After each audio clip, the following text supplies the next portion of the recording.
Magandang umaga, ngayon po araw ng Martes, June 11, 2024. Update po muli sa lagay ng panahon. Ayon sa Pag-asa, patuloy pa rin na minomonitor ang isang low pressure area sa loob ng Philippine Area of Responsibility. Sa ngayon, nakakapekto na ang trough o extension nito sa ilang bahagi ng ating bansa. Mababa naman ang tsansa ng nasabing LPA na lumakas bilang isang tropical depression o bagyo ayon sa Pag-asa. Ngayong araw, dahil po sa nasabing low pressure area, ang Visayas, Zamboanga Peninsula, Northern Mindanao, Dinagat Island, Surigao del Norte, Surigao del Sur at Agusan del Norte, asahan ng maulap na halangitan na may kalat-kalat na pag-ulan at thunderstorms.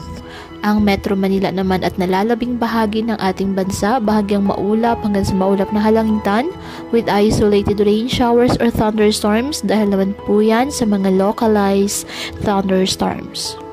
Kaya patuloy pa rin po natin na pinag-iingat ang ating mga kababayan sa banta po ng mga posibilidad ng pagbaha at pagguho ng lupa, lalo na kapag may malalakas na ulan. At ugaliin po na magdala palagi ng payong o hatan mo panangga sa ulan sa tuwing lalabas po ng ating mga tahanan. At yan po muna ang update sa lagay ng panahon ngayong araw. Muli patuloy po tayo na mag-ingat at palaging tandaan, God loves you. Stay safe and God bless.